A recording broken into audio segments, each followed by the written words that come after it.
Улс төрчин манлайлагч зорилттой телевизийн төслийн сурвалжлах хэсэг Орхон аймагт албан томилтоо эхэлж байна. За одоогоос 36 жилийн тэртээ 1978 онд тулгын чулууг нь тавьж байсан 100-ны бүтээн байгуулалт уулын байжуулах Эрдэнэт үйлдвэрийг даган хөгжсөн Тус аймгийн хувьд өнөөдөр Монгол орны нийгэм эдийн засгийн чухал бүс, за дээрэс нь Монгол орны 3 дахь том хот болон хөгжиж байгаа. За Орхон аймгийн хувьд Баян өндөр Жаргалант гэсэн хоёр сумтай 100 гаруй мянган хүн амтай.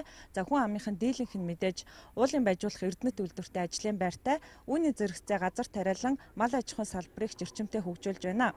За 100 гаруй мянган хүн амтай Орхон аймгийн хувьд 60 гаруй хувь нь залуучууд. За тийм ч учраас улс төрчинд манлайлагч зорилтод телевизийн төсөлд маань оролцох улс төр нийгэм эдийн засгийн манлайлагч залуучууд Орхон аймгаас төрнө гэдэгт итгэж байна. Ингээд Орхон аймагт хамтдаа зочлие. Орхон аймгийн Төв Эрдэнэт хотыг Монголын 2 дахь том хот гэдэг бүсчилсэн хөгжил засаг захиргааны шин зохион байгуулалтаар сумын статустай болсон ч залуучууд Эрдэнэтэй өндөр хөгжилтэй хот болгохыг хүсч мөрөөддөг. Шинэ манлайлагчийн эрэлд мордсон манай төсөлд оролцохдоо бичих хэсэндээ ч энэ сэдвийг түлхүү тусгах нь Эрдэнэтийн залуучуудтай уулзах үеэр анзаарагдаж байлаа. Энэ сарын эхээр Орхон аймгийн залуучууд Хөвсгөл далайн эрэгт залуучуудынхаа чуулганыг зохион байгуулж тэдний шин санааг хуримтлуулсан баримт бичгийг гаргажээ. Таны хувьд бас оролцох хэсгээр шийдсэн үү? Би ерөнхийдөө шийдсэн байна. Оролцох бичээд эхлэлийн нь бол тавьсан байгаа. Санаагаа болцсон. Энэ төсөлд бас манай найзууд, манай хүрээнийхэн болохоор ер нь бэлдээд эхэлсэн байлээ. Би бол оролцоод үзнэ гэж бодож байгаа. Миний хүрээлт бол мундаг найзнууд зөндөө байгаа л да. Тэгээд манай найзуудаас ч гэсэн шилдэгт нь орохоор хүмүүс бол байгаа. Тэднэртэй одоо зуучлаад ийм юм байна гэдээ уусаа мэдсэн л явж байгаа хэрэг. Тэгтээ илүү сайн хамтраад зүтгээд ингээд бүгдээ орцгоё гэж уриална. Танай телевизээр явдаг олон төслүүд байна шүү дээ. Тэр телевиз шиг бас тэр залууга ийм мундаг залуу байсан юм байна шүү дээ гэдэг юм уу. Эсвэл энэ мундаг залуу шиг болох юмсан, энэ ах шиг болох юмсан гэдэг дараа дараагийн үеийн дүүнерт маань бас хэрэгцээтэй, ийм тус дэнтэй, ийм одоо ашиг бүтэлтэй нэвтрэл болох байхаа гэж бодож байгаа. Таны хувьд оролцох уу? Оролцсон гэж бодож байна. Тэгээд миний хувьд би сая танаа нөгөө хөтөлбөртөө танилцж байхад бодлоо доо миний хувьд бас оролцоосоо гэж бодож байгаа нэг 2 3 найзууд маань байна. Тэд нартай би бас хэлье гэж бодож байна. Тэгэхээр би энэ төслөд бүрийн бас эцсийн шатанд одоо оронч гэдэг юм уу тэгэж одоо бас том зорилго тавих хэрэгтэй шүү дээ мэдээж залуу юм чинь. Тэгээд тэр зорилгыг тавихад бол эхний ээлжинд бол би нэг багаар хамтарч ажиллах, санаа бодлоо хуваалцах хэдэн найзуудтай бол энийг танилцуулна гэж бодож байна. Одоо би яг UBS-ийн Universe Base Song гэдэг телевизээр тэр нөгөө нэвтрүүлгээр аягүй сайн мэддэг. Яагаад тэр нь болохоор олон түмэн танилж өгдөг. Тэр хүн цаашгаа өөрөө тэр амжилттай гарааг яаж хийх үүдэн тухайн өөрөөс нь хамаарч байгаа учраас тэрнтэй адилханаар би ойлгож байгаа. Ямар нэгэн байдлаар би бол ингээд миний дуу хоолойгоо хүргэх тийм боломжхон гарсан тохиолдолд би өөрөө л дуу хоолой хүргэе гэж боддог байсан. Тэгээд бас нэвтрүүлэлд дамжуулаад би бас ингээд та бүхэнтэй бас ингээд уулзаа явж байгаад бас айгүй боломж завшаа гэж харж байна л да. Орхон аймгийн Жаргалант сум хуучнаар улаан толгойн сангийн аж ахуй, уулын байжуулах Эрдэнэт үйлдвэрийг сүү цагаан эдээ хүнсний ногоогоор хангах зорилгоор байгуулагдаж байсан. Алаг тарлан үнэний фермерийн алдартай энэ суманд манай төслийн багийнхан зорж утсан юм а. Сумын удирдлага сүүлийн жилүүдэд залуучуудын хөдөлмөр эрхлэлтийн асуудалд онцгой анхаарч төр ажлын байр туслан гүйцэтгэх ажилд залуучуудаа татан оролцуулж байна. Орон нутгийн хөгжүүлэх сангийн хөрөнгө оруулалтаар хийж байгаа ажлуудад сумын хэмжээний тэр ажлын байрны 70% одоо сумын ажилгүй залуучуудыг хамруулах тийм зорилготой ажиллаж байна. Залуучуудыг бүлэг байгуулан иргэдийн бүлгээр одоо ажлыг хийлгэж байна. За жишээ нь одоо орц тосрын ажил, булаг хашаажуулах ажил, одоо цэцэрлэгийн тоглоомын талбай засварлах ажил, цэцэрлэгийн дээвэр засварлах ажил гэсэн гих мэт ажлуудад бол залуучуудыг төлхөө хамруулан иргэдийн сумын иргэдийг одоо бүрэн хамруулж ажиллаж байгаа. Сумын иргэд залуучуудаа итгэл хүлээлгэж нутгийн хөгжилд шинэ үеийн шинэлэг санаа үнэхээр хэрэгтэй болсныг хамгийн сүүлийн улс төрийн сонголтоор илэрхийлжээ. Өөрөөр хэлбэл сумын иргэдийн хуралд 2012 онд эрс шинжилэлт хийгдэж 21 төлөөлөгчийн бүрэлдэхүүнд 39-оос доош насны залуучууд сонгогдсон гарчээ. За миний хувьд бол үнэхээр яг одоо дарга гэхээс илүүтэйгээр яг залуу хүний хувьд бол надад аюул сайхан санагдсан.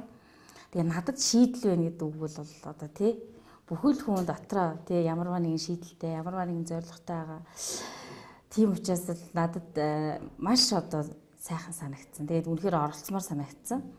Тэгээд яг хуу тамгын газрын даргын ажил бол үнэхээр хөдөө орон нутагт бол ачаал ихтэй байдаг. Тэрийг харгалзаж үзэхгүйгээр би ч гэсэн оролцсон л гэж бодож байна. Ер нь бол тий. Мэдээж зэрэг Орхон аймгийн Жаргалант сум энэ сумор нутгийн нэрийг гаргаад мандуулаад ингээд явж байгаа үнэхээр амжилтан дээр шигшээ хэддэн ч байдаг юм тийм ээ 15 ч байдаг юм уу 8 ч байдаг юм уу эсвэл одоо үзүр дөрөнд ч байдаг юм уу тийм ээ нэг хоёроор ингээд ороод ирэхэд бол мэдээж хэрэг энэ сум орон нутгийн удирдлагын зүгээс бол мэдээж хэрэг тодорхой хэмжээний урамшуулна бүр цаашлаад хэрвээ юу юм бол тэр ямар эсэ бичлэгээр орж ирсэн тэрэнд нь бүр хөтөлбөр төсөл боловсруулад ингээд аль болох дэмжин ажиллаж байгаа хүмүүсийн залуучуудын хувьд бол мэдээж хэрэг бас л ялгаагүй шүү дээ. Сум орнуудаа мандуулаад гараад ирэхэд нь ажлын байр нь бол мэдээж хэрэг бэлэн байж л таарна.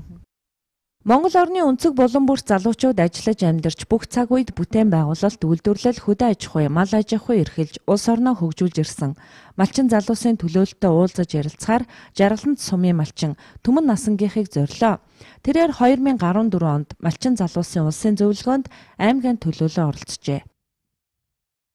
Өнөөдөр ер нь малчин залуусын маань амьдрал ах уу ер нь ямар байна? Миний сайхан байна. Мал маллаад аав ээжтэйгээ цуг ингээд мал маллаад одоо амьдарч байна. Малыг ашиг шимэрдэл амьдралаа болгоод тэгээд байж байна. Сум орон нутгийнхаа залуучуудын хамарсан үйл ажиллагаанд таны хувьд ер нь хэр оролцдог? Оролцсон. Би өнгөрсөн жил хавар сайд нөө залуу малчтын шуулга уулзалтанд яваад тэр үнэ залуу малчин болоод Орхон аймаг Жаргалант сумаа төлөөж яваад ирсэн. Тэн дээр бас мэдээж малчин залуучуудынхаа дуу хоолойг илэрхийлсэн л ах. Ер нь чухам малчин залуучуудын өмнө тулгамдсан асуудал нэг ийм асуудлыг нэг шийдчихүүл гэсэн зүйл юу байдаг бол? Асуудал байдаг. Зон гашаас асуудал гарч сэлхэн гараад зоны намчин шаардлага даар асуудал одоо мал ах хулгай ингээл уг нь бүлэг болоод хотоо нэг амных нь 7 айлч байт юм 5 айлч байт юм нэг нэгнийхээ мал дээр анхаардаг нэг нэгэ байхгүй хахад тусалдаг тийм байх юм бол малын хулгай талтаас бас нэг сэрэмжилж чадж байгаа. Магадгүй сая бол таны ярианаас надад нэг шин санаа харагдлаа л та тий. Энийг та нэг бичээд санаа бодлоо бичээд манай төсөлд ирүүлэх юм бол нэг талаар бас яг энэ чиглэлээр шийдэгдэх магадaltaй шүү дээ. Тэгээ манай төсөлд бас энэ санаагаа ирүүлээрэй. За. Төсөлд маань ирүүлэх эсэ бүхэнд тусгасан шин санааг баг, сум, хороо, аймаг дүүрэг, нийслэл улс гээд хэрэгтэй газар бүхэнд шийдэл болгох боломж бий. Дээр дурдсан засаг захиргааны бүтэц бүхэнд бодлого боловсруулан ажиллаж байгаа удирдлагууд хэрвээ гэрхай хандвал улс төр шин манлайлагч төслийн оролцогч залуучуудын үнд цэнтэй санаанууд хөгжилд хувь нэмрээ оруулна.